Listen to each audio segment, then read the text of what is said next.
تانية ثانوي من المنصورة. أنا بحثي عبارة عن طريقة جديدة لاستخدام العلاج بالخلايا الجذعية إن هو يفرز انترفيرون طبيعي في الكبد عشان يعالج فيروس سي. فيروس سي دلوقتي بقى من أهم المشاكل حوالين العالم. في 170 مليون مصاب حوالين العالم بفيروس سي، ومصر بتحتل المركز الأول على مستوى العالم، فيها 18 مليون مصري عنده فيروس سي. العلاج المتاح ليه دلوقتي اللي هي حقنة الانترفيرون. الحقنة دي ليها مشاكل كتير، ليها آثار جانبية ممكن تؤدي لتليف كبد، ده غير ان هي غالية جدا، حوالي 68,000 جنيه. ده بالنسبة للفرد. بالنسبة للدولة بتكلفها سنويا مليار جنيه. فكرتي ان انا عايزة اعمل هندسة وراثية للخلايا الجذعية انها تفرز كمية مضاعفة من الانترفيرون الطبيعي.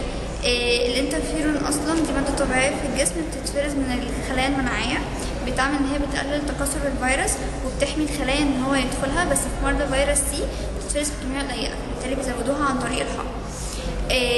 انا هستخدم مش هستخدم انيمال موديل او نموذج حيوان لان مفيش حيوان عنده فيروس سي، هستخدم خلايا كبد. فهستخلص انترفيرون جين او جين الانترفيرون من كرات الدم البيضاء، وهستخلص الخلايا الجذعيه من النخاع العظام، طبعا نفس الجينات بتاعته، بالتالي الجسم ما يرفضهاش. بعد كده هحط الانترفيرون جين ده في الخلايا الجذعيه، فبالتالي الخلايا الجذعيه هتتواصل، الجين هيتواصل معاها، فبالتالي يبقى عندي كذا نسخه من الجين.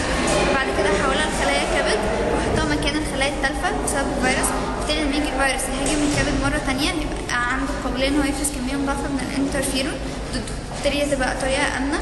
هتبقى التكلفه اقل من نص التكلفه متوقعه تبقى اقل من 30,000 جنيه. هي اصلا التكلفه للمريض حقنه الانترفيرون حوالي 68,000، طبعا دي اقل من نص التكلفه. تمام. وممكن الدوله تدعمها هتبقى برضو قليله للدوله. وبرضو لو الطريقه دي استخدمتها المستشفيات هتبقى الميزانيه بتاعه العلاج بتاعتها هتقل، بالتالي هتبقى توفير من جميع الجهات، تبقى اكتر فعاليه وهتبقى اكتر امانا للمريض. مشكلتي ان انا سافرت امريكا عرضت البحث ده.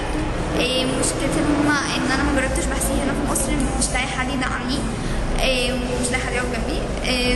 هم قالوا لي حاولتي ان انا اسافر بره اكمل البحث هناك.